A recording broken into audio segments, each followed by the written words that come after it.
Bueno, pues buenas tardes a todo el mundo. Son las 7 en punto, es la hora que habíamos fijado para comenzar esta primera sesión del seminario Microscopías, de detalles elocuentes en la historia del arte. Quiero comenzar, desde luego, agradeciendo a Antonia Martínez de la organización de este seminario. Las circunstancias, como todos sabemos, de estos años, el año pasado y de este, esperemos que aquí ya nos siga mucho más en adelante.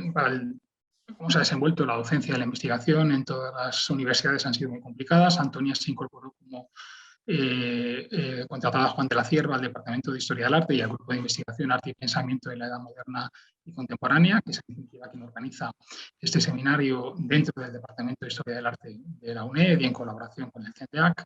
Pues Antonia se incorporó y no hemos tenido oportunidad de integrarnos realmente con ella en la vida del departamento, del grupo de investigación, porque hemos estado todos con el teletrabajo. Pero Antonia tuvo la magnífica idea, dada que estas son las circunstancias, el campo de juego que tenemos, pues de organizar un seminario online en el que pues pudiera crear una evidencia de su presencia en el departamento y en el grupo de investigación. Y así hoy comenzamos con este magnífico programa en el que a lo largo de una serie de semanas, todos los jueves a esta misma hora, tendremos un seminario con una breve presentación de un investigador o investigadora invitado al seminario, con alguien del grupo de investigación que va a establecer una conversación, que va a hacer de discasa, ¿no?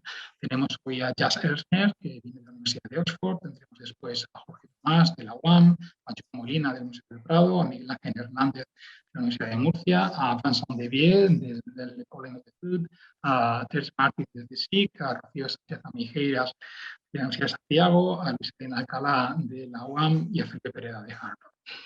Y bueno, lo único que quisiera hacer es agradecer también al público que participe, que bueno, pues podamos tener realmente un diálogo en el espíritu de este seminario y del grupo de investigación. Y sin más, porque el tiempo es muy limitado, las sesiones van a ser siempre de 7 de la tarde a 8:30 en punto. Paso a Antonia, que es realmente quien ha organizado esto y quien va pues a llevar la batuta. Muchas gracias. Buenas tardes y bienvenidos y bienvenidas a esta primera sesión del seminario Microscopías. Como ya ha señalado el profesor Antonio Urquízar, este seminario nace en el seno de Investigación, Arte y Pensamiento con la colaboración del Centro de Documentación y Estudios Avanzados de Arte Contemporáneo, el CENDEAC.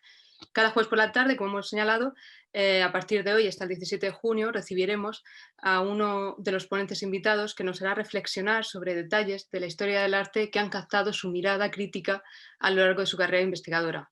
Después de cada ponencia, un miembro del grupo Arte y Pensamiento conversará con el ponente sobre los aspectos más destacados de la ponencia. Antes de presentar al invitado, solo me resta dar las gracias a los miembros del Grupo Arte y Pensamiento por su entusiasta participación en esta edición de su seminario permanente y en especial a su director Antonio Urquízar por su confianza, al CENDEAC y al Instituto de Industrias Culturales de la región de Murcia por su respaldo a esta iniciativa y sobre todo a Juan Antonio Lorca, Sergio Porlán y Fernando Castro. Y por último, también al conjunto del Departamento de Historia del Arte de la UNED y en especial a su directora Consuelo Gómez por su amable ayuda con las gestiones necesarias para llevar a cabo este seminario. Dicho esto, paso a presentar al invitado. Hoy tenemos el gran privilegio de inaugurar este seminario de la mano del profesor Jaś Elsner, catedrático de Arte Tardo Antiguo de la Universidad de Oxford y Humphrey Payne Research Fellow del Corpus Christi College de esta misma universidad. Formado en las prestigiosas universidades de Cambridge, Harvard y Londres, entre sus numerosos méritos podemos señalar sus inicios como profesor titular de Historia del Arte en el Curtin Institute de Londres, su posición como profesor invitado desde hace años en la Universidad de Chicago y su condición de miembro numerario de la British Academy y miembro honorífico de la American Academy of Arts and Science. Se trata sin duda de uno de los investigadores más relevantes del arte antiguo en el panorama internacional, que aúna dos facetas difícilmente hallables en un mismo investigador, la del saber amplio y riguroso, que cartografía magistralmente los temas fundamentales de la historia del arte tardoantiguo, y la faceta del investigador creativo, que propone aproximaciones desde las perspectivas más provocativas y sugestivas. A lo largo de su prolífica carrera, difícil de resumir,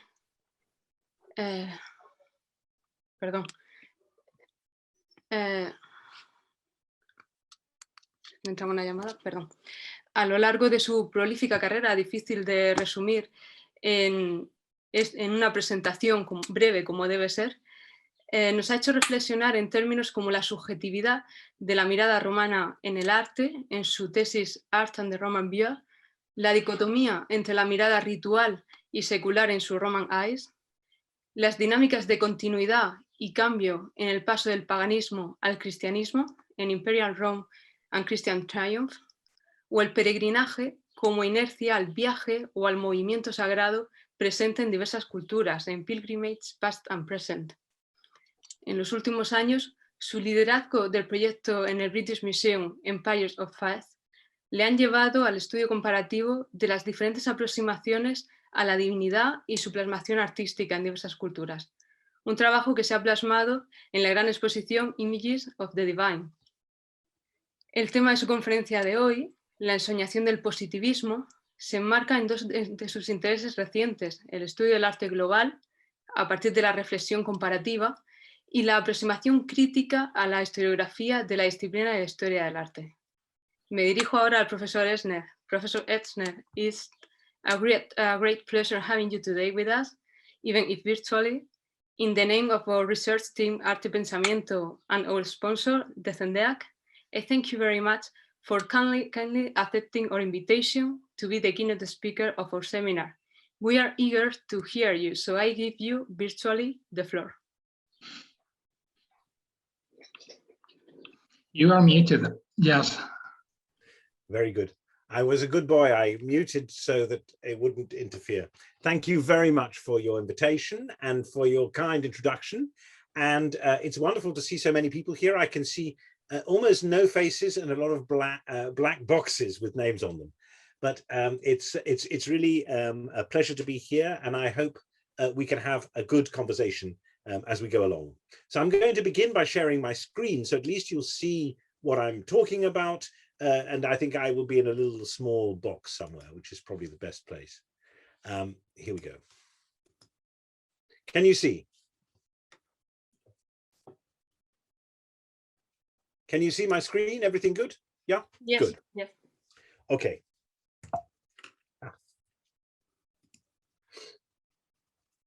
In the famous closing words of the book that invented the disciplines of archaeology and the history of art, as one's not concerned just with artists, but with ways that objects could evoke a meaningful sense of history, Johann Joachim Winckelmann lamented the sense of loss on which the field had been founded. And I'm going to read you this quotation for the very last part of his great history of the art of antiquity.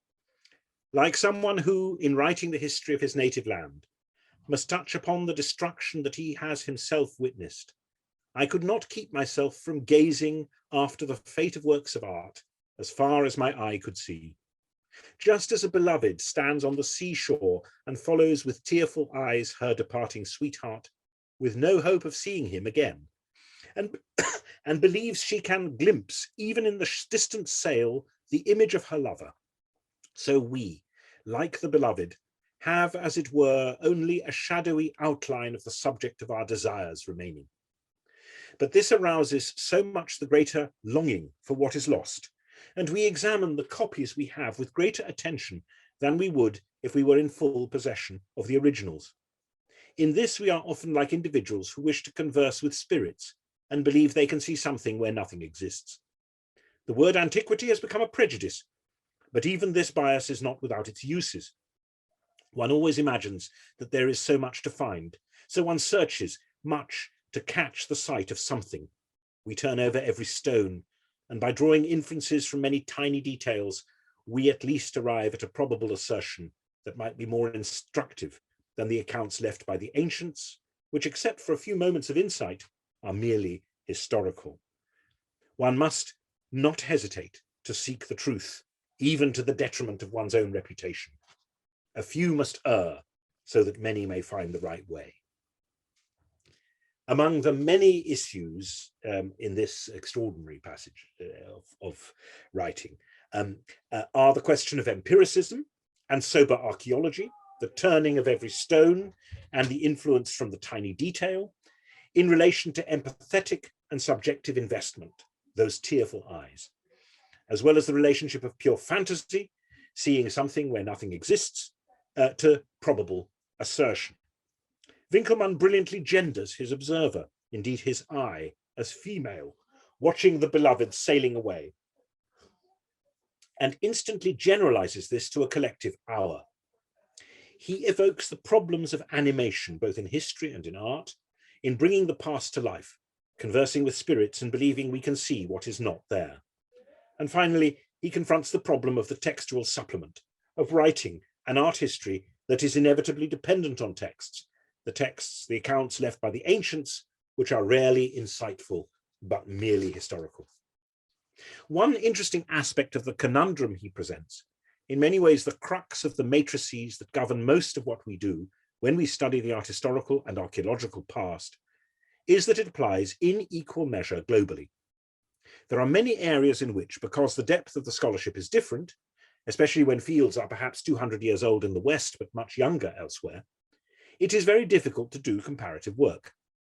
But around the questions of loss and of objects that can be reconstituted only in the kinds of tiny details found through salvaging broken stones, there is a kind of multicultural leveling in which we are all equal, subjects not only of the adequacy of our archaeology, the vividness of our imaginations, and the rigor of the scholarly methods we apply to prevent those imaginations going wild. The problem is particularly profound in the rich archaeology of cultural worlds which have long been abandoned. For instance, the art and archaeology of Buddhism in India and on the Silk Road, in contexts where that religion was extirpated many hundreds of years ago, or the art and archaeology of the pagan polytheistic world in the Mediterranean, or pre-Columbian Mesoamerica, so much of which, in both contexts, was eliminated as well as repurposed by triumphalist Christianity. In cultures that have been continuing over many centuries, the opposite may be the case, but with surprisingly similar results. The constant continuity of worship within what is claimed as the same ritual and religious tradition in a major Hindu or Christian site for thousands of years, let's say St. Peter's in Rome, goes with an endless meddling in the material culture. This obliterates as much as it preserves, reconfigures what it believes to be respectfully conserving, and is in any case governed by the changing but always current needs of ritual and belief, rather than any kind of sober observation, or the drawing of inferences from tiny details. In the case of pre-Christian antiquity, despite the extraordinarily rich corpus of survivals, it is impossible, even with the aid of the textual supplements to which Winkelmann referred, to get behind the tinted glass wall of a Christian understanding, to grasp empathetically and emically a colourful world that is both ancestral to us and entirely lost. So I'm going to take two case studies here, one from India, ancient India, and one from Byzantium, to explore the problems of reconstruction from fragments insufficient to give a full account of the original monument. Both concern objects that were probably constructed for sacred purposes to house relics. In both cases, in apparently different fields and in relation to culturally very different materials, a synecdochic strategy has been employed by scholarship, whereby the fragmentary, indeed iconographic detail from which the from within archaeological fragments, we may say the fragmentalized within the fragment, is made to reconstruct our sense of the whole.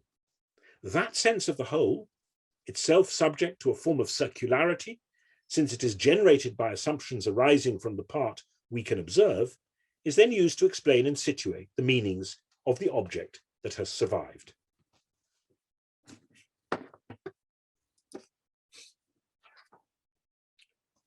The great Buddhist stupa of Amaravati, whose dates for the most extensive architectural and structural work are in fact elusive, but most likely lie between the 2nd century BC and the 3rd century AD, was rediscovered by the British at the end of the 18th century and excavated through the 19th and 20th. The site was effectively cleared with deeply inadequate stratigraphy and archaeological methods by modern standards, and its sculptural remains dismembered to end up divided across a number of museums, most especially the British Museum, the museum in Chennai, formerly Madras, and the Archaeological Museum on the site at Amaravati. No one has estimated what percentage of the original sculpture, whether from the original earlier building before the 2nd to 3rd century AD refurbishment, or the spectacular work of that enterprise, has survived. But it is in any case too little to attempt anything more than a generic reconstruction of the forms of its drum, dome, and the railings that encircle the entire site. And what I'm showing you here actually would not be considered really a correct reconstruction, but it is a reconstruction that is useful because it, from my point of view, because it is made from, designed from the, I don't know if you can see my pointer, but designed from the remains, the visual remains of the site.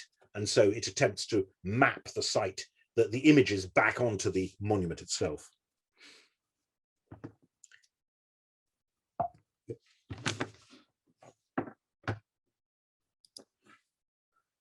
One interesting aspect of the 2nd to the 3rd century work is its obsession with creating what have been called meta-stupas. These are 3 examples in the sculpture set around the drum. So all these are said to have been around the drum below here.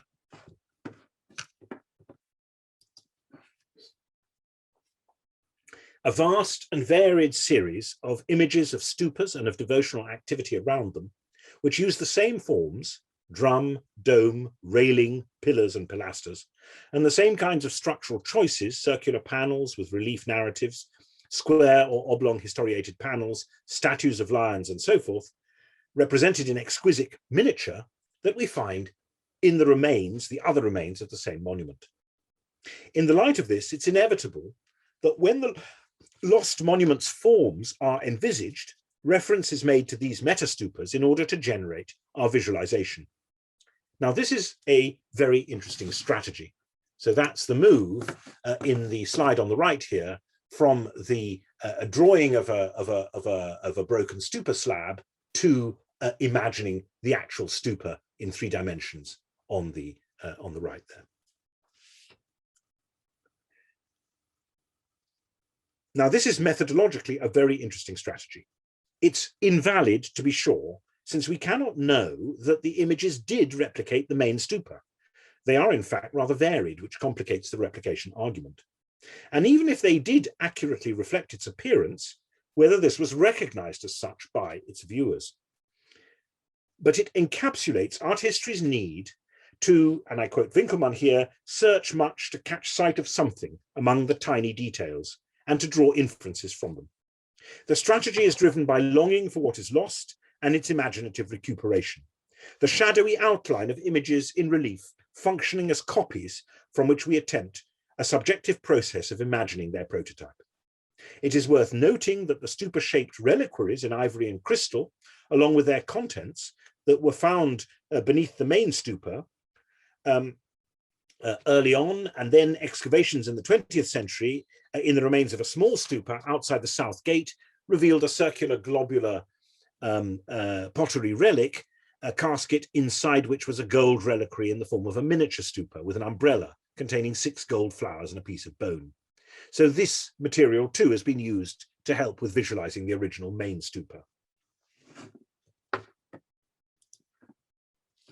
Now, one example must stand for many, and so we're going to talk in detail really on the one on the left, but you can see the drawing from a now lost slab, the drawing on the right, which is now in the British Library, made in the about 1820, shows that there were similar slabs to the one on the left in the original discovery. Note that none of the stupas in these drum slabs looks precisely like any of the others, and some have much less decoration. but the one you have here is a finely worked limestone drum slab with gods and dwarfs flying around the top of a heavily decorated stupa.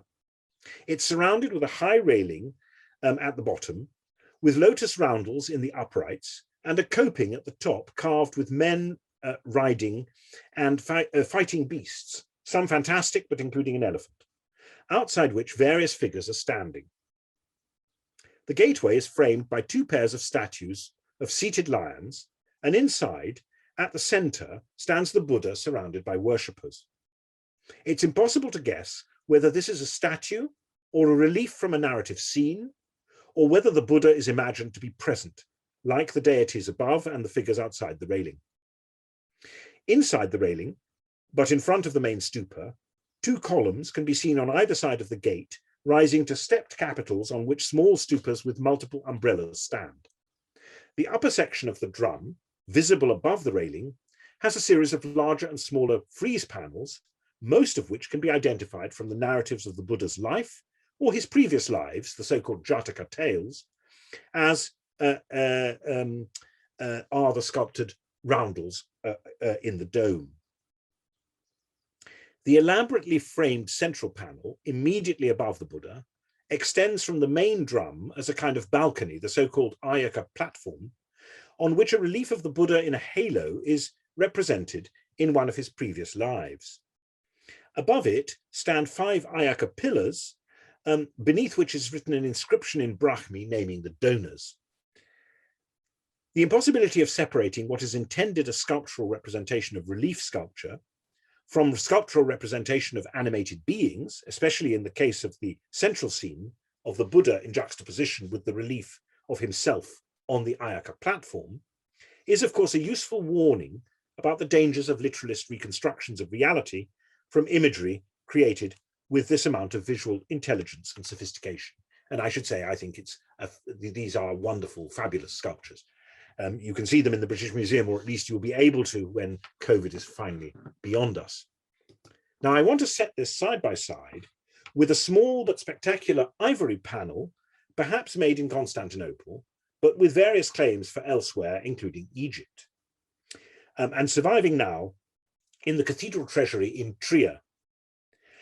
Quite as contested in its dating as the Amaravati Stupa, the Trier ivory has been placed between the 5th and the 10th century AD with no clear resolution or killer argument. No one is in serious doubt that it shows in stunning detail and executed with virtuoso technique, deep cut into the ivory, a procession with prelates on a carriage drawn by horses or mules on the left, bringing a box with relics to a newly built church, on which the finishing touches are being put by workmen at the right. A series of dignitaries attend the emperor and the empress carrying a cross, who stand before the church. The populace looks on, arranged in arcades, balconies and windows, a number of swinging censers in the tier below the top. The carriage, bearing the priests and the relic casket, has a fine relief with 3 figures on its side, and the bust of Christ is placed in the tympanum of the building beneath which the reliquary passes. As with the meta-stupas that decorate the Amaravati stupa, so the form of the unadorned casket carried by the clerics has determined the decision of the majority of scholars that the Trier ivory was once a panel of an ivory reliquary like the one it depicts.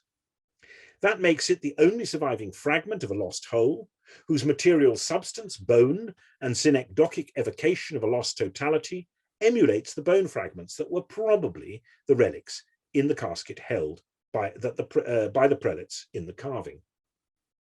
Actually, we might say that the casket is unlike the rest of the panel, since it has no decoration, whereas the rest participates in a form of horror vacui aesthetics. In that sense, the apparent mise en abîme is anything but a reflection of the larger relief, although the casket's form and triangular pedimented lid may be said to emulate in a simplified way the church to which it is being brought with its triangular pediments. But again, whatever other issues are in play, in the extensive scholarly discussions, the miniature iconography of the fragment generates the visualization of how the lost whole once appeared, and hence the interpretative frame for placing the ivory leaf itself as one of a reliquary's long sides, or possibly, if situated at an angle, one long side of a sloping roof-like lid. Now, I've compared two objects of radically different scales and from profoundly different cultures, but both subjected to art historical and archaeological investigation in the tradition created by Winckelmann. Apart from size, they have some striking similarities. The original forms of both are impossible to reconstruct from the surviving materials. The specific dates of their making are shrouded in uncertainty and much scholarly disagreement. Both are monuments characterized by a virtuosity of miniature relief and focused on relics within different regimes of religion, which nonetheless share a synecdochic model by which a relic, despite being a small fragment, relates to the whole body of the figure of veneration. In both cases, a strange and unexplained synecdochic strategy has been borrowed from the relic logic of ancient religion to aid the scholarly reconstruction of a lost whole. The complete three-dimensional stupa is constructed from the relief mini-stupas that once adorned it. The putative complete casket in 3 dimensions is imaginatively generated from the tiny reliquary box carried by the clerics carved in the imagery of the Trier ivory. We may say that the process of cultural mourning for the lost past, so vividly described by Winckelmann, gives rise in the students of these objects, within archaeologically inflected art history, to a process of reparation through fantasy that is considerably more optimistic than the shadowy outlines over which the founder of the discipline shed his tears. Let's turn now to another purple passage reflecting on archaeological loss. In Civilization and its Discontents, the aged Sigmund Freud, long obsessed with antiquity and its remains, looked to an archaeological fantasy to explain psychoanalysis. Let us, by a flight of imagination, suppose that Rome is not a human habitation, but a psychical entity with a similarly long and varied past. An entity, that is to say, in which nothing that has come once into existence will have passed away, and all the earlier phases of development continue to exist alongside the latest one. This would mean that in Rome, the palace of the Caesars and the Septizonium of Septimius Severus would still be rising to their old height on the Palatine, and that Castel Sant'Angelo would still be carrying on its battlements the beautiful statues which graced it until the siege of the Goths, and so on. But more than this, in the place occupied by the Palazzo Caffarelli would stand once more, without the palazzo having to be removed, the temple of Jupiter Capitolinus. And not only in its latest shape as the Romans of the Empire saw it, but in its earliest one also, when it still showed Etruscan forms and was ornamented with terracotta antefixes. Where the Colosseum now stands, we would find at the same time Nero's Golden House.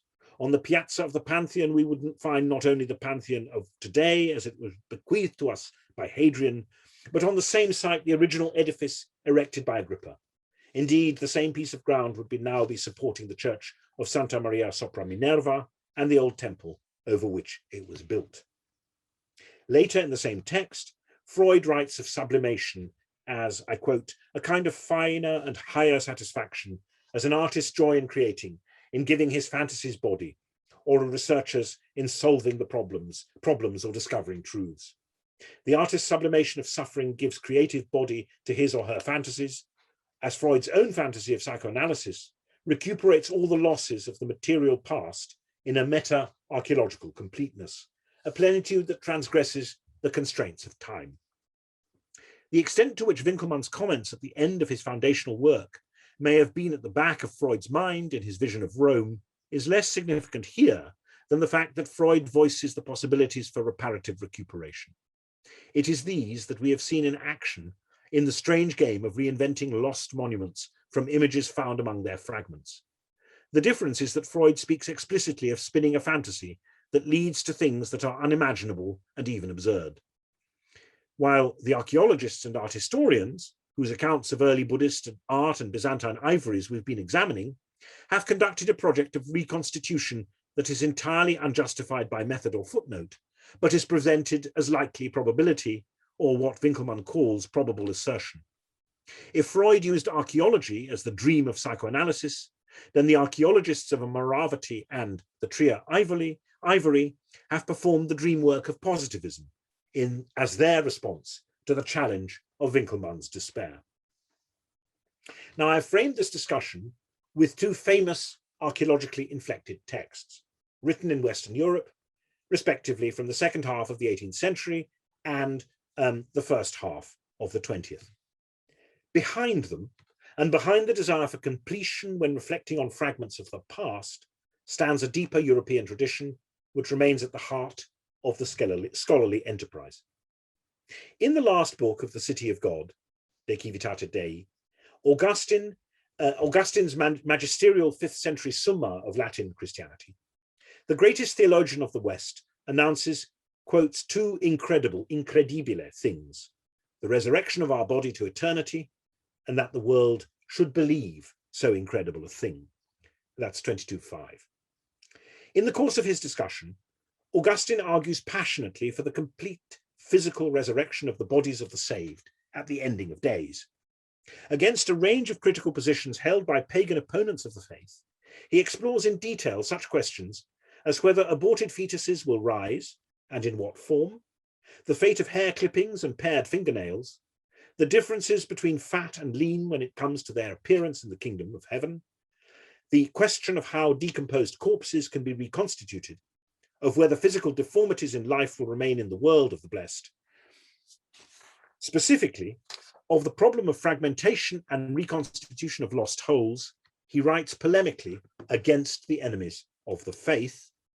And I quote here, it's the first quotation: "The difficulties too about corruption and dissolution of dead bodies, that one is turned into dust while another evaporates into the air, that some are devoured by beasts, some by fire, while some perish by shipwreck or by drowning in one shape or another, so that their bodies decay into liquid. These difficulties give them moderate alarm, and they believe that all those dissolved elements cannot be gathered again and reconstituted into a body." He responds to such objections by affirming the full physical resurrection of the body in which nothing that ever was is lost. Why should there lack the means by which that wonderful worker should make such additions, seeing that he is the creator who himself created all things out of nothing? 22:19. Now, this is a theory of the restoration of integrity from fragments, founded in scripture and foundational for Christian faith in the West. The scriptural element, Augustine repeatedly quotes, it's the bottom quotation on the slide, is from Luke 21:18, "Verily I say unto you, not a hair of your head shall perish." This is crucial, since it is in the end only faith grounded in the words of the Bible that can justify the incredible. As the polemical apologetic of Augustine's structured argument against skeptics, and the entirety of the ancient philosophical tradition, actually, in addition, reveals, the resurrection of the body is a massively controversialist position within European thought at the inception of Christian dominance, marking the fissures between pagan polytheism and Christian triumph. Its influence was no less significant to Winckelmann's Lutheran origins, Luther himself having been an Augustinian for whom faith in scripture was the ultimate foundation. In other words, Augustine stands behind not just the Catholic tradition, but also the Protestant theological tradition. Nor is it unsignificant to Winckelmann's Roman Catholic conversion. Likewise, for the Austro-Hungarian education and Catholic Viennese milieu of Sigmund Freud, despite the latter's Judaism. And it may equally be said, given that this seminar series is around A.B. Warburg, it may equally be said to underlie A.B. Warburg's commitment to fragments and details as a memory bank, evoking the entirety of the resources of the classical tradition. Indeed, in art history's long paragone between image and text, it is perhaps the key position that underwrites the priority of text, that is to say, the incredible faith in scripture. Effectively, Augustine frames resurrection in ways that presage and underpin how Winckelmann frames archaeology, Warburg structures his mnemosiny atlas, and Freud presents psychoanalysis as the movement beyond the reassemblage of bits to an eschatological ideal of lost integrity. The fundamental difference is that after the Enlightenment, the faith by which such reintegration could be guaranteed as real presence on the basis of scripture no longer held sway or conviction in the European intellectual mainstream. For Winckelmann, Freud, Warburg and Freud, it could only be in fantasy, that Augustine's affirmation of the full plenitude of being as real presence could ever be accomplished. But the important point is that the structure of the idealism that makes wholes out of fragments is essentially Christianizing, and it is pervasive in the reflexes of European thought. The strategies, so if you think not just art history, think of philology and the reconstruction of full texts from small fragments. The strategies of all archaeological and art historical scholarship in the European traditions, in their careful assessment of empirical evidence and the building to a full historical picture of a now lost past, are unconsciously dependent on these postures. In reconstituting lost wholes from the nail parings and hair clippings of archaeological flotsam, that is, simultaneously in their most positivist and empiricist reflexes, as well as their most idealizing aspirations, our historical and material cultural disciplines are grounded in a series of the most passionately held and, to use Augustine's own terminology, incredible tenets of Eurocentric Christian doctrine. Now, the memory of a canonical theological underpinning, purveyed as a catechism to all educated schoolboys and girls across the West from the Middle Ages to the mid-20th century at least, I don't know, in Spain, presumably through the Franco era, in support of what to most Western secular scholars in the last 50 years is a faith that no one believes in, this is not a very secure foundation on which to build the disciplinary assumptions or theoretics of archaeological restoration. Indeed, Augustine's appeal to faith in scripture, in his reflections on resurrection, as well as his characteristic emphasis on the incredibility of the whole, makes a highly ironic grounding for the ideals vested in positivism. But one can see how the scholarly attitudes derived from such foundations are at least culturally and historically contextual when applied, though one suspects wholly unconsciously applied, to instances of European art like the ivory leaf in Trier. The comparativist art historical question is whether there can be any justification for the application of such procedures to objects created in entirely different milieu, born from different ontological assumptions and subject to radically different ideals. In the Mahaparinibbana Sutta, the longest sutta in the Pali Canon, which recounts the story of the Buddha's last days and passing away, the Buddha comes with his retinue to a grove of trees in a near abandoned spot near Kushinara. There he settles down to die. His attendant Ananda begs him to leave, and this is the first quotation on your screen. Lord, may the blessed Lord not pass away in this miserable little town of Wattle and Daub, right in the jungle in the back of beyond. And the Buddha responds, Ananda, don't call it a miserable little town of Wattle and Daub, right in the jungle in the back of beyond. Once upon a time, Ananda, King Mahusadasana, was a wheel-turning monarch, a rightful and righteous king who conquered the land in the 4 directions and ensured the security of his realm, and who possessed the 7 treasures. And Ananda, this king Mahusadasana, had this very Kushinara under the name of Kusavati as his capital. For it was 12 yojangas long from east to west and 7 yojangas wide from north to south. Kusavati was rich, prosperous, well populated, crowded with people and well stocked with food, and actually the passage goes on. Now the following sutta in the Digha Nikaya, the Mahusadasana Sutta, takes its cue from this opening by repeating this passage. So you see, I give you both quotations, and then turning to an extraordinary and vivid description of the king and the city, his 7 treasures and the great palace of Dhamma that the king builds at the center. Notably, for our purposes, the accounts of both the city with its walls and gates and groves, and of the palace with its tiles of gold, silver, beryl, and crystal, its 84,000 columns, 24 staircases, 84,000 chambers, etc., are extensive, visually powerful, highly wrought. And then the sutta ends with this reflection. See, Ananda, how all those conditioned states of the past have vanished and changed. Thus, Ananda, conditioned states are impermanent, they are unstable, they can bring us no comfort. And such being the case, Ananda, we should not rejoice in conditioned states. We should cease to take an interest in them and be liberated from them. 6 times, Ananda, I recall discarding the body in this place, and at the 7th time I discarded it as a wheel-turning monarch, a righteous king who had conquered the 4 quarters and established a firm rule, who possessed the 7 treasures.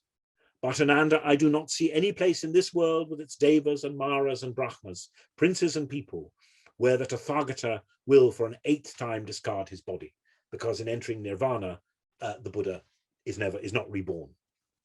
Here, from within the broad tradition of the Amaravati Stupa, we have a radically different model for the vanished integrity of the past. Spanning eons of historical time, a link is made between a site envisaged many lifetimes ago and the same site in the present. As in Freud's account of Rome, invisible to most but vividly clear to the Buddha himself, the extraordinary detailed presence of Kusavati and its great palace is evoked in the fullness of their pristine origins amidst the miserable wattle and daub of Kushinara, just as the reliefs of miniature stupas around the drum at Amaravati make vivid and present a range of similar monuments of uncertain time and place, filled with human beings and deities, as well as decorative sculpture rendered in exquisite miniature. But they are evoked not to reconstitute the resurrection of Kusavati or its reality as more than a mythological visualization, but rather to affirm the unshakable truth of its passing, and the passing of all things, including even the enlightened one himself, of which is the subject, of course, of these suttas, of the need to be liberated from rather than rejoice or be interested in conditioned states. Where Augustine posits a former presence in the bodies of the dead before their deaths, the Buddha proclaims a present absence, the loss of all that glory. Where Augustine makes past presence real again in the resurrection, Buddhism affirms transience and the evaporation of self.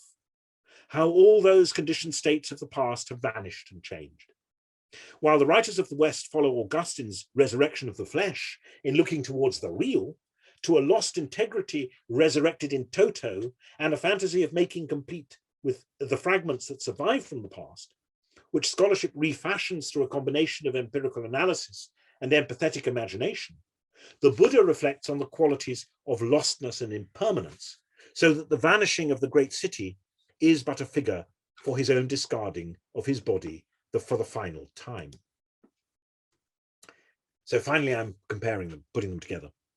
One feature shared by both the Trier ivory and the British Museum panel is a fascination for relief detail exquisitely rendered. This has the effect of demolishing the distinction between the carvings of carved reliefs of people and the carvings of imagined real people. While the figures outside the stupa's railings and deities flying around its top are presumably meant to be seen as living beings, the majority of its relief decoration is meant to signify the miniature rendering of a large-scale sculptural program, but it's impossible to tell which level of representation is meant for the standing Buddha in the gateway. Indeed, in the absence of an inscription determining with certainty the Buddha's identity, it is quite possible that the figure represents one of numerous Buddhas, past and future, as well as, or in place of, the Buddha of the current era known as Siddhartha Gautama. In the ivory plaque, only the cruciform halo around the bust of the onlooking Jesus in an arched niche above the carriage distinguishes him from the many busts of living onlookers, including in the third tier down, a number of busts placed in arches. Here, Jesus is obviously an image, but that raises the question, potent before, during, and after the period of iconoclasm in Byzantium, which is precisely the problematic period of where this sculpture has been placed, or this relief has been placed, as to whether and to what extent the icon of Christ is a living presence to whom worship should be offered. Indeed, his image above the reliquary on the plaque's left-hand side effectively affirms and guarantees its sacred status. In both cases, Buddhist and Christian, issues of theological status of the religion's founder and savior figure are in play. But the comparison is one of fundamental difference. The image of Christ represents his eternal presence by divine dispensation of faith that is also responsible for the miraculous nature of the relics, such as we assume the Trier plaque depicts, and the original casket on which we imagine it was set once held, and for the return of the relics and all human remains and all fragments to their original wholeness at the ending of days. That is, the Trier ivory participates in the same logic of presence as Augustine's theology, and as the archaeological scholarship applied to it, which is itself, however distantly and unconsciously, grounded in Augustine. By contrast, however much the imagery of the relief stupa may or may not reflect that of the monument it decorates, it affirms not the presence of selfhood, but a play with reflections of past, present, and future Buddhas, past, present, and future stupas, past, present, and future devotees, human and divine, who might walk the Eightfold Path to awakening. The illusory nature of such formations, consistent with the model of impermanence set out in the Mahaparinibbana Sutta, is presented elsewhere by the Buddha, and I quote here from the Samyutta Nikaya: "Form is like a lump of foam, feeling like a water bubble, perception like a mirage, volitions like a plantain trunk, and consciousness like an illusion." In Mahayana Buddhism, this would be philosophically reformulated as the emptiness of the intrinsic existence of all things. Again, where the Christian material is grounded in the faith in presence, the Buddhist imagery is established on a model of no self and emptiness. These are major theological differences between two of the world's great religious traditions, both with long histories of philosophically rigorous commentary and argument, not only internally, but in relation to other religious, religious positions in their purview. But my point is that the tradition of art historical and archaeological scholarship, born in Europe with the work of Winkelmann, has been universally and unproblematically applied to both traditions. That scholarship is not only European, but Eurocentric, and established in fundamentally Eurocentric assumptions about presence and the desire for wholeness, including the reconstruction of past presences, grounded, though few now acknowledge or remember this, in the eschatological promise of future presence in Augustine's incredible resurrection of the body. The problem, which is acute and insoluble, is that to apply such scholarship, along with its vast array of Christian axiomatic assumptions, to the arts of Indian Buddhism, is to conduct the worst of blind colonialist misconceptions on a cultural context that cannot but be misunderstood through such means. The objects of comparison are not equal, despite their many similarities as exquisite products and fragmentary survivals, because the lenses we use to examine them are not equal. Art history has not even begun to fashion a means to discuss the panel from Amaravati in terms that are both rigorous and empathetically meaningful in the philosophical context of its own making and culture. Such a model would have to begin with emptiness, non-selfhood, and impermanence. It would have to encompass concepts of the past that enabled karmic conditioning through patterns of cause and effect via reincarnation over countless lifetimes. It would have, in other words, to unthink most of the Western assumptions on which scholarship, I should say international, not just Western scholarship, currently operates, and to think itself into some concepts that are distinctly different. So I end with an impasse. Treating apparently similar objects, generations of archaeologists and art historians, all trained in the West and most of Western origin, have, for all their sensitivity to the cultures in which their work has immersed them, come to similar conclusions in the specific arena of how to understand the past from its surviving fragments, conclusions that are predetermined by a profound weight of unconscious Christianocentric assumptions. I've presented them through a famous and foundational passage of Winkelmann and their desires for plenitude through a famous passage of Freud. But their agendas were fixed centuries before these modern texts in the crucible of Augustine's City of God. When we go back to the text, the extent to which faith in the incredible underlies this kind of story becomes uncomfortably obvious. Whatever we may decide about the appropriateness of that story for the Trier ivory, and one might argue that it is not itself appropriate, notably if the ivory is Byzantine rather than Western, and for other fragmentary monuments of Christian or European art, it is impossible without affirming a muscular colonialism to deny its hopelessness, its fallacy, and its cultural insensitivity when applied to worlds that would have found Augustine's assumptions quite as incredible as he admits, and fundamentally wrong-headed, if not laughable. It is not usual to find the ontological axioms underlying our disciplines to be theological. but the territory in which we find ourselves and the way out is not at all clear. Thank you very much.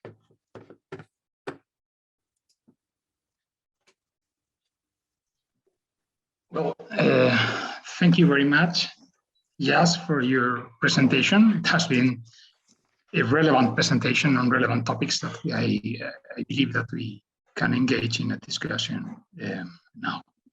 I would like to start to thank Antonia for her kind invitation to participate today and to be the first discussant of the opening presentation in this seminar. Opening the seminar and discussing Jaś Elsner's paper is both an honor and a pleasure, and it is also a big responsibility. And I hope to be able to provide remarks that could be useful to discuss this most interesting presentation, a presentation that has dealt with the idea of reconstitution as one basic objective of art history.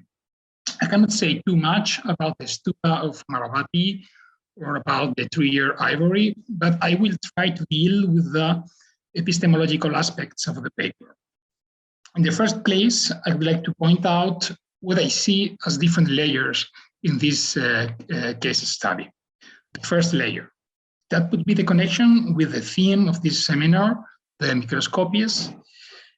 Reconstitution is based on tiny details, as the paper has shown. In the words of Jaś Elsner, assumptions arise from the part that we can observe. And this part is used at a later moment to explain the meanings of the objects through these small parts. And it has been said that a synecdotic strategy has been used to reconstitute this stupa and the ivory plaque. I would like to ask Jaś if in these cases it is really a matter of a part that has been used to figure out the whole, or on the contrary, or complementary, if it could be a matter of iconographical representation, because these pieces are parts of the whole of the object, but are also an iconographical representation of the objects. And I wonder whether if these pieces would have not been part of the objects if they could have received a similar approach as a means to reconstruct the stupa or the reliquary. So the connection between the part and the whole of the object is not that clear to me in these cases.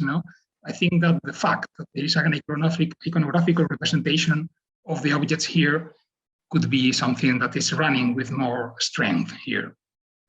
And I think that this can be seen when we can see the impossibility of separating what was intended as a sculptural representation of the reliefs or a sculptural representation of animated beings. That we cannot always distinguish whether what is represented in the images was something that was part of the objects or the buildings, or were animated beings running around there. The second and probably most important layer that I see here is connected to the question, can art history be global? And that's a main question running here. And this is a question which is frequently posed in relation to the canon and to the nature of the objects studied by art history. And I can recall James Elkins, for instance, in this regard. Non-European objects or objects coming from moments of the history of Europe prior to the emergence of the notion of fine arts, as for instance also Hans Beltins has written on that. But here, this question has been launched in relation to regarding the very epistemology of the discipline. History of art as a discipline which is focused on reconstitution. And is this reconstitution something possible in any different territory? Well, the central argument in the paper is that these strategies of reconstitution are Eurocentrical, running from St. Augustine in an European sequence that goes through Winkelmann, Freud, Barber. And here I have two questions of detail and some comments that goes directly to the core of the issue. The first question of detail is the following. Is really this Eurocentrism specifically Christian?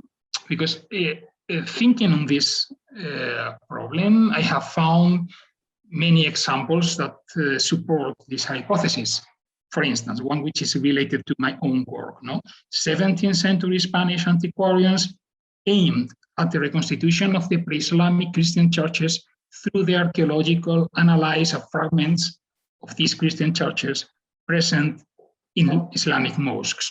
This is something not far away from Freud's vision of Rome. These layers of wisdom. But on the contrary, I have also found examples that make me doubt on this relation between Eurocentrism and Christianism. What happens with Pliny's reconstitution of ancient artworks?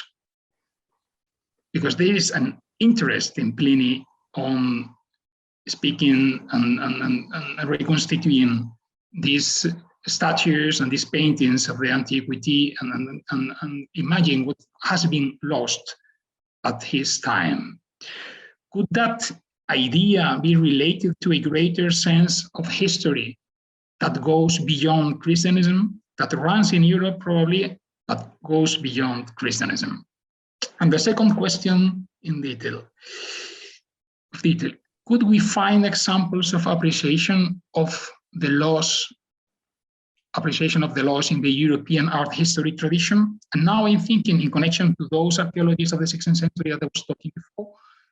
I'm thinking now in the humanist topos of the ruins. Ruins, archaeological remains, were used to recall a lost past. Do you think that these ruins were only recalled for reconstitution purposes?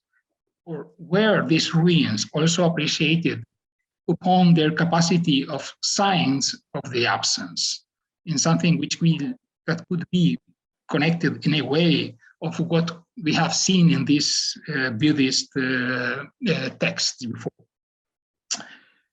And then, regarding the core of the issue of today's presentation, I have also some comments.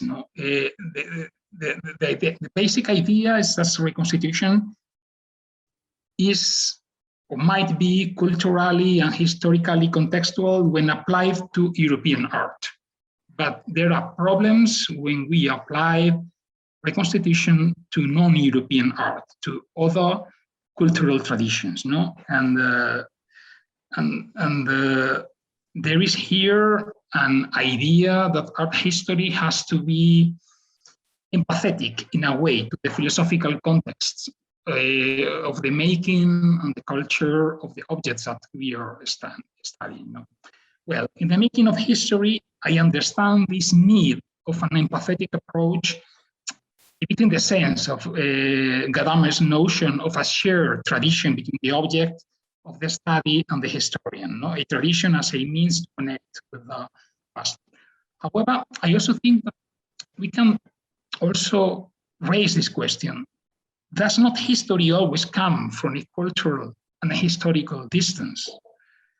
As it has been said recently, art history always is a choice that implies the loss of diverse meanings and the loss of diverse interpretations which were originally connected to the object in the moment of its making or gained in different moments of its history. And when we are making an art historical analysis, an art historical approach to the objects, we are always losing meanings and losing interpretations and losing things related to these objects in their previous history. And I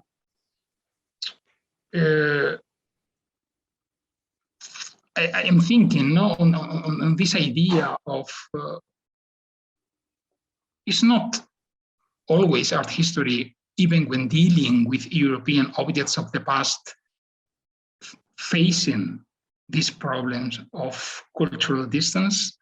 When art history is being applied to the antiquity or to medieval objects that were not created under the fine arts ideas, as Belting has worked extensively about it, is not all facing similar problems to what we can find when working on Asia. I understand that there is a difference between having a problem with a cultural distance and having a problem with the methodology as you are posing here, because it's not only a problem of being able to understand the context where these objects were produced, that a problem which pertains to the mere act of reconstitution, no? Which is something that, that is posed here.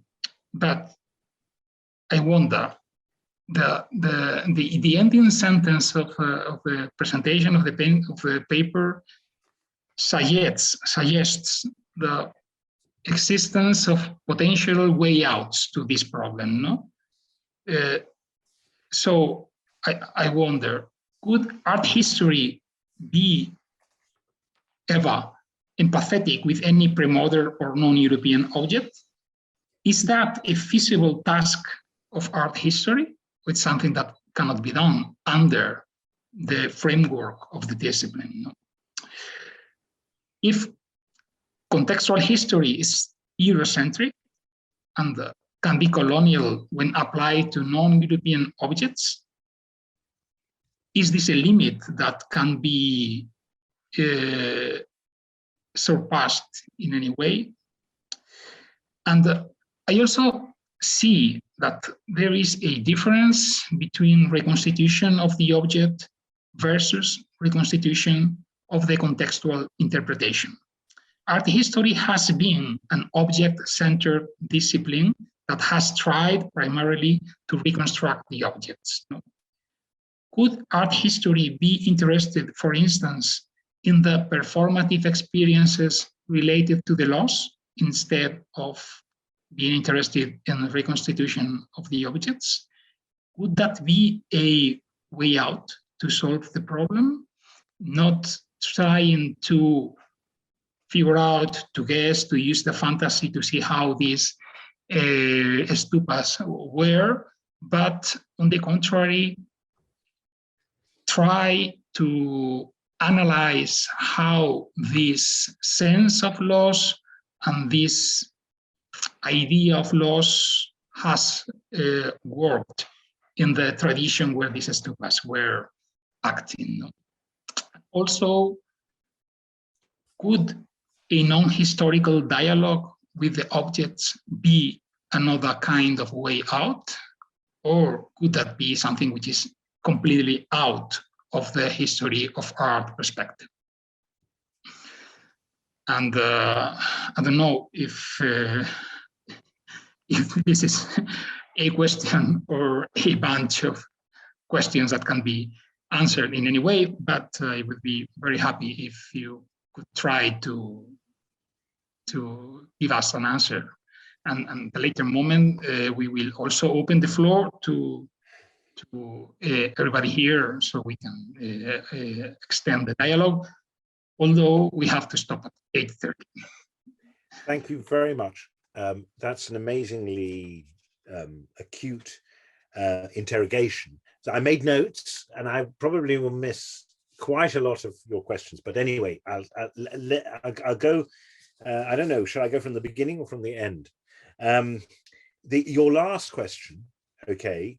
Could a non-historical dialogue with objects be a solution? I love that answer. I love that possibility.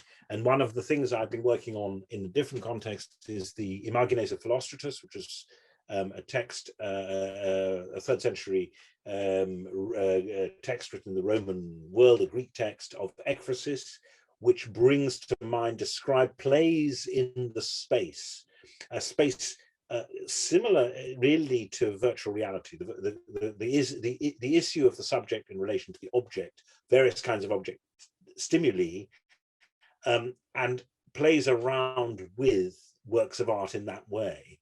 And it does seem to me that there is scope for a much more, we may say, rhetorical response, thinking about the vision, about the object, thinking about our descriptive strategies in relation to objects as rhetorical strategies, this obviously is bounded by the varieties of epistemological frames for such rhetorics, but interestingly, there are many cultures that are not European that are rhetorical.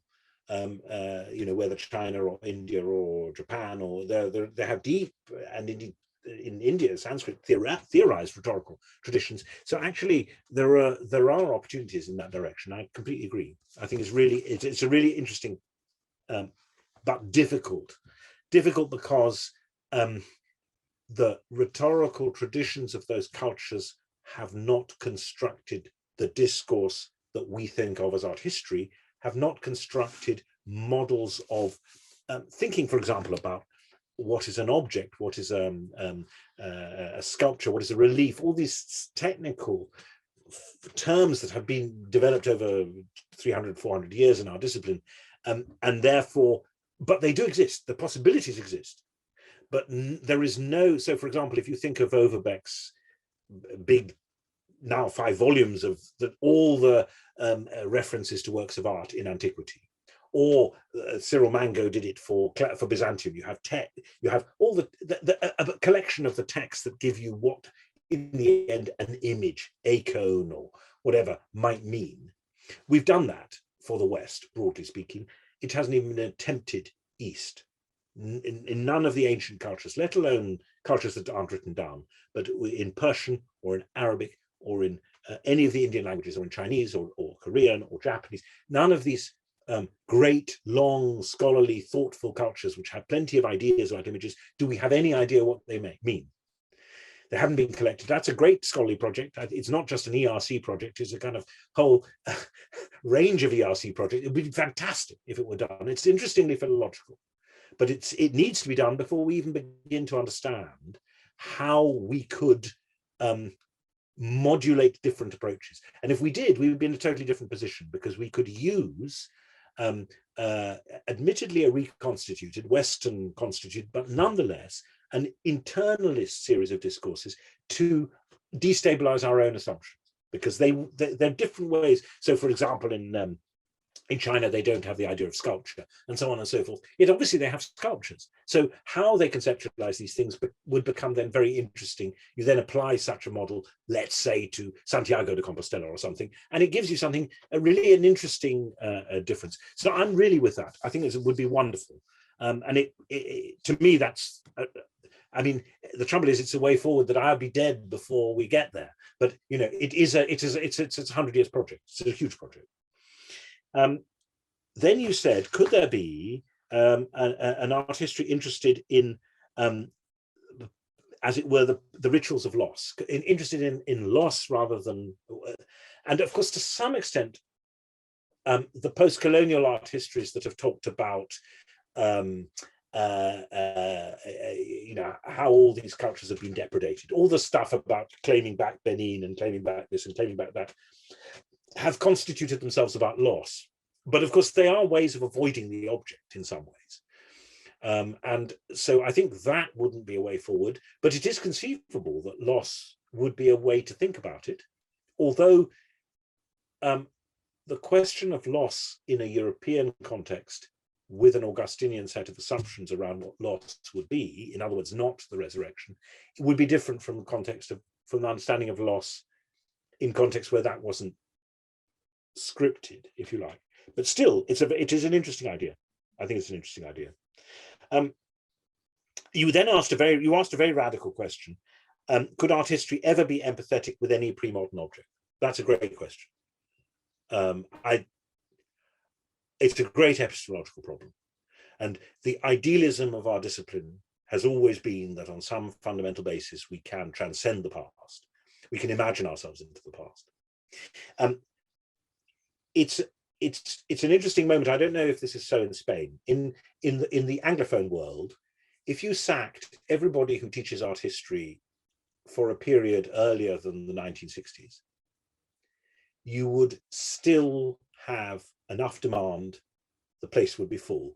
What everybody wants to do is the contemporary. That's what the students all want.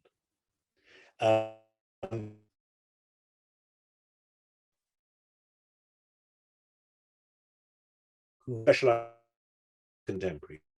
imaginative leap, grasping empathetically a different cultural frame, which includes the past, then what happens is in 30 years' time, they're still stuck in the frame that they had 30 years ago. The world has moved on, and everything they stand for is totally disagreed with by the next generation. It isn't a workable model. So all those first generation feminist art historians who are now fighting the third generation feminist art historians, it doesn't work. It doesn't work. So I actually think that despite the problem of the idealism, we need that idealism to force ourselves to construct a mental picture of something. And that actually, because that enables us that gives us a muscle with which to do it again in a different context or whatever. But nonetheless, your question remains forceful. And I think there's an issue. It's actually a real problem. It's a really good problem. On the other hand, even the modern object, the contemporary object, I don't know, this iPhone, can we do an art history of this iPhone? Can we really grasp this iPhone? What will it be in 10 years' time? And I'm not sure. In other words, the problem is also a problem of intermediality, and it's a problem of ekphrastic description. So it's not just about the past. But I think the question is, if only we could ask that question every time we talked, we'd only have a vibrant problematic. So I'm just reading my notes of your questions.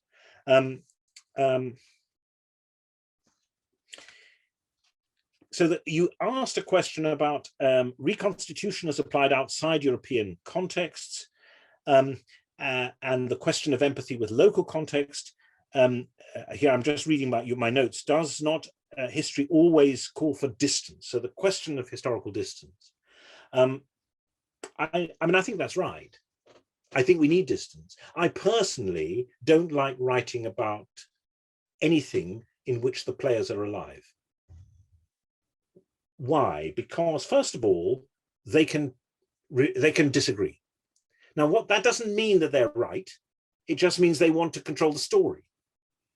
Whatever you said about, I don't know, Juan Carlos, he doesn't want that story to be said the way you said. Let them go. Then we're in a historical distance, and things are so I think there's an issue there. That's complicated. I actually think historical distance, which means already the problems of loss in a certain sense and the problems of absence, are our starting point. In that sense, we're reconstitutive disciplines. So, but I'm not sure that that's an issue. Now, then you asked, these are your first questions. The question of whether the part for the whole versus iconographical representation, and how that relates to the subjects I mentioned. And here it's really interesting.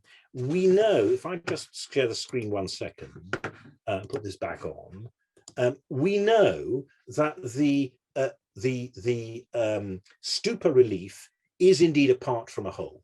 So what you asked there, that this representation, given that, we know it's a representation from an object, and that it gives us something to lead back to it. That's the case. But actually, that's not the case with the Trier ivory. We've no idea whether it's part of a whole. It is an imaginative Augustinian leap to the resurrected body of that reliquary to make this itself part of a reliquary. It could be anything. It could be anything. We have there's absolutely no evidence from the object itself or from any information we have about the object. It's just an ivory relief, which found itself quite late in the Trier collection. I think it's in the 19th century in Trier. And that means it was perhaps came out after 1204 and floated around, or it's an outing, it's outed from some French monastery after the revolution and then ends up in Germany. So those are issues we don't really know. I'm trying to get out of this. Oh no, I know what I do. I stop sharing the screen. There we are. Whoops. I'm trying to. Here we are. Am I back? Is the screen share off? Sorry. So I think there's a really interesting question there about representation and part from the whole, but nonetheless, within the European tradition, within the Trier Ivory has made that assumption, made the part for the whole assumption. Then you ask the question, and I think this is a really big question, a huge question, can art history be global? And as you said, that globalism has tended to be towards expanding the number of objects, expanding the number of kinds of expertise, which I think to be a cop-out because it's still a Eurocentric discipline. There's no change in that respect. And therefore I see it to be as an epistemological movement. But you asked very acutely, is this really Christianocentric? Or can we see those origins in Pliny and Pausanias, let's say, in the ancient texts that have certain elements that are reconstitutive? Now that's a really interesting question. And the difference is that is one of a number of discourses, competitive agonistic discourses that in a room we can argue about what's most appropriate for this or that, whereas it becomes normative in the Augustinian model. That is to say, Christianity has a final, that truth rests in scripture. And once there is a truth base, we're in a different game. And likewise, India, for example, if you think about time, Augustine, again, fixes time. That's one of the achievements of the City of God. There's only one time, there's only one lifetime, it's linear, and then there's resurrection. But in our world, in Buddhist, in India, or in antiquity, well, that's true, there's a linear life, and there's also a possibility of multiple lives, of metempsychosis, of reincarnation. Time can be cyclical, time can be linear. It's not, so it is not that that other traditions have a single answer. They have the possibility for multiplicity and the possibility for a debate about it. It is very much the Christian tradition, and then it's non-Christian but secularist, but nonetheless Eurocentric inheritance that has insisted on such things. It's very difficult. Most people, if you suggest cyclical time, will think you're mad. That it's a truth. There's actually nothing provable about that. It is actually one of Augustine's incredibles. But our culture absolutely firmly believes it. Even if you've given up your Christianity, still we believe there's one life. Well, there's no evidence for that, actually. I'll stop. I hope they were. Yeah, it has been very enlightening. I wonder whether usually the problems we're talking about art history as a global discipline or not, as I said before, have always been placed on the side of art, expanding out and so on. But here in your work, I see how the problem might be more on the side of history, which is something that could probably be even more problematic than you can always expand the canon of objects, but you can't change the sense of history, and there is probably a more acute problem here. And I was wondering whether the changes in art history and in history in general that has been produced in the last 2 decades in postmodernism history and so on, could open the path to a different approach to this problem. I agree. I actually think that although it may be more difficult, I think the change in how we do history is what matters. And so in other words, the problem is bigger than art, but art history is part of it. And art history has a very particular question because there's the intermedial problem. That is to say that the object doesn't speak. We have to textualize it. We have to do something.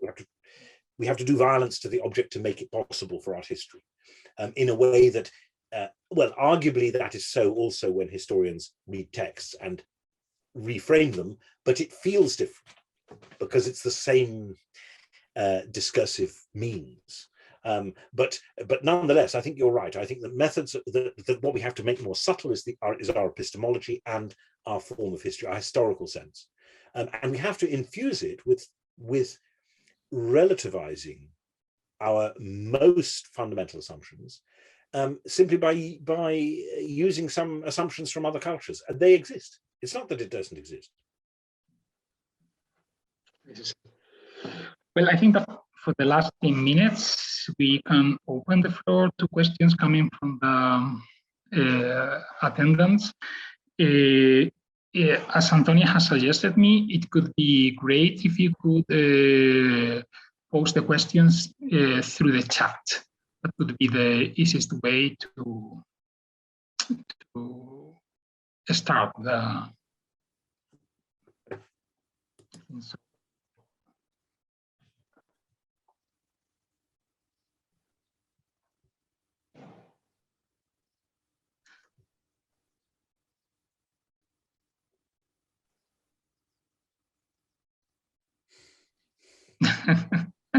The chat is very quiet, and the silence.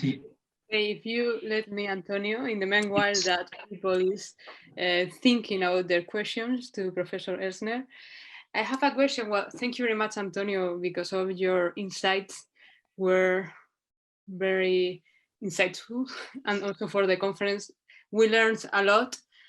And I'm thinking about overcoming this kind of, I don't know if I can call it like this, like Christian paradigm of reconstruction. But I was thinking that when Auerbach wrote his Figura, talking about typology, he said that this kind of thinking, this way of thinking history that started with a strategy of Christians to supersede the Jewish heritage, it was at the beginning this kind of idea, and then it became a way of thinking history. And this way of thinking history was present until the arrival of Enlightenment, and then it wasn't used anymore. It was interrupted. So I'm thinking that we are still, surprisingly, very biased by the Christian thought. But since once we were able to overcome this kind of structures, do you think that one day we'll be able to overcome this paradigm? And also, you said that this kind of paradigm of reconstruction is kind of colonialism when we study all the art that is not from West. But do you think that the other paradigm, the one of the dynamics, interruptions, change, renovation, etc., will be worthy to explore it when studying West art? Which other paradigm do you mean in terms of for studying the art of the West? Sorry? When you say to study the art of the West, you say an alternative paradigm that's more dynamic. You're thinking a comparative paradigm. Yeah, but the inverse way. Yeah, I think that would be really useful. What it would do, it would be destabilize the easy normative assumptions. You know, when you read an art, when you read about a famous monument, what happens? The real truth is that everybody who's written about the monument read the other people who wrote about the monument. So there's a series of stories with slightly different words, but even often the structures of what is said is the same, and it becomes a truth, whatever it is about whichever monument, and to destabilize that from a totally different set of positions that are coherent and rational, not bonkers, but start from somewhere else. That could be quite interesting, quite useful, I think. I would love to see, as it were, an Indian-centered or an Islamic-centered account of some of our, I don't know, Santiago or whatever, it would be a challenge. It's a conversation. It would be a conversation, and I think there has to be more conversation. It has to be more discursive in that sense, because the models of thinking what objects are, just to be old-fashioned art historical, and how objects resonate in context and space are not the same. And actually, there's no reason why our model should be right. I mean, thank you. Here we have a question.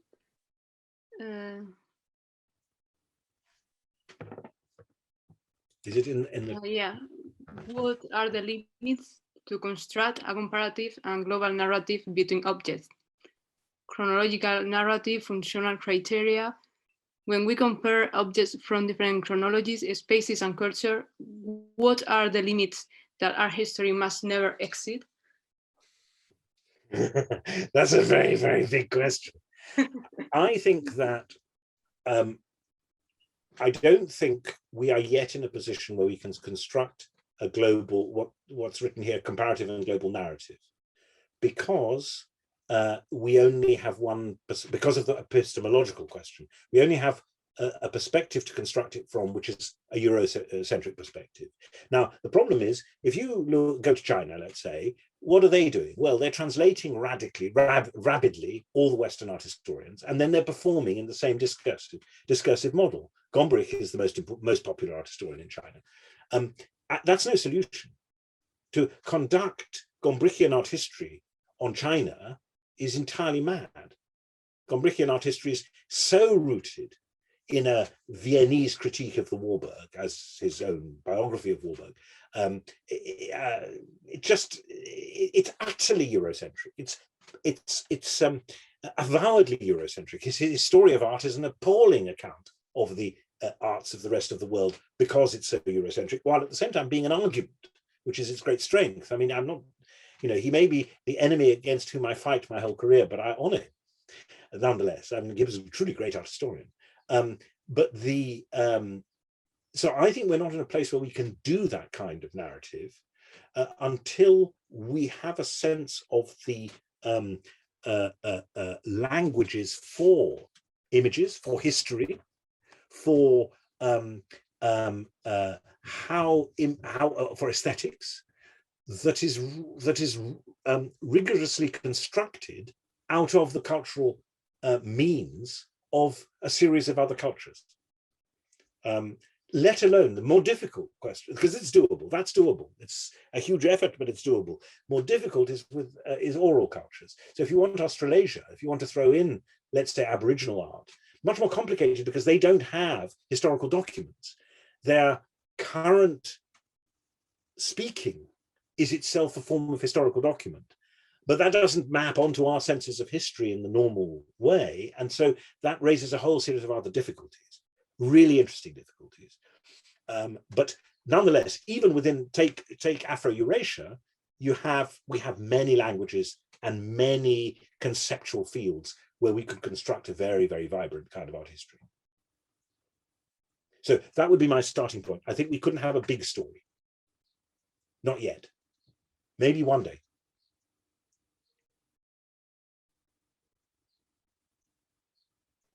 Okay, thanks very much to Professor Elsner, and thanks very much to everybody. I think that we are exactly in the sharp time to leave the meeting, and well, I'm very happy to having had you today here and to having had the opportunity, the chance to engage in this conversation. So I hope to have a success equal to the one we had today in the next sessions of the seminar, and I hope to see again this big bunch of attendance we had today, and to be able to engage in more fruitful conversations. Thanks again. Well, thank you very much for inviting me. It was a great honor and pleasure. Okay, thank you very much, Professor Elsner. Thank you very much, Antonio. This session was a real pleasure.